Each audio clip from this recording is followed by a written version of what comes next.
apakah benar induksi ini sebenarnya bisa bikin bayi stres dan sampai pup di dalam?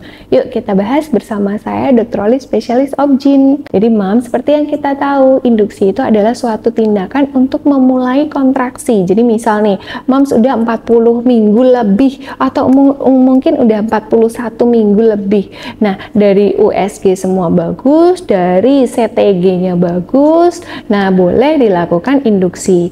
Nah, tapi kan kalau induksi itu kan memakai obat yang memang untuk kontraksi, hilang, timbul, menipis di dinding rahim. Nah, otomatis ketika dalam suasana yang seperti itu, selalu semua dikontrol pakai obat, kontraksinya memang kadang-kadang bisa menimbulkan bayinya itu in distress. Jadi, otomatis ketika babynya stres bisa sampai di dalam. Nah, itu yang bahaya ketika baby sudah mulai di dalam, makin banyak.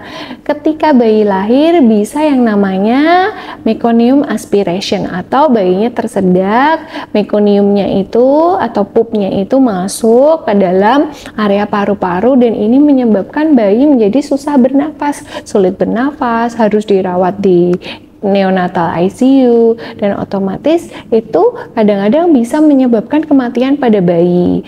Jadi pada prinsipnya induksi itu suatu tindakan yang memang indikasi dilakukan itu boleh-boleh saja. Tapi kalau emang ternyata tidak bisa berjalan dengan mulus, artinya udah sampai pembukaan, misal pembukaan 8, pembukaan 9, tapi ternyata si baby masih nggak bisa lahir juga, itu perlu memang kita lakukan operasi sesar karena kalau nggak bayinya bisa meninggal di dalam karena otomatis ketika dia distres terus habis itu ketubannya tuh masuk, dia susah bernafas. Nah, dalam 15 menit baby nggak bernafas, ya istilahnya kita orang dewasa aja kalau kita keselak nggak bisa nafas berapa menit aja bisa meninggal ya, apalagi baby. Jadi itu cut off-nya sangat penting. Jadi setelah bayi itu ada kemungkinan bradikardia atau penurunan denyut jantung, nah itu kita sudah harus langsung segera melakukan operasi supaya kita bisa menyelamatkan si baby.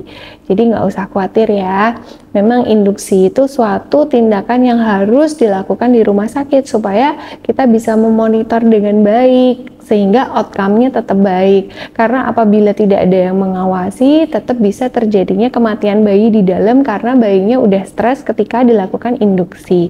Jadi semangat Moms, tapi nggak usah takut induksi loh. Banyak kok yang meskipun induksi tetap bisa lahir alami. Artinya kita tetap berusaha semaksimal mungkin untuk persalinan pervagina, tetapi kalau memang harus sesar yang terbaik, nggak masalah, selalu semangat dan menjadi ibu yang bahagia ya. Sehat reproduksi bersama saya Dr. Olive. Bye-bye. Jangan lupa subscribe and share. See you.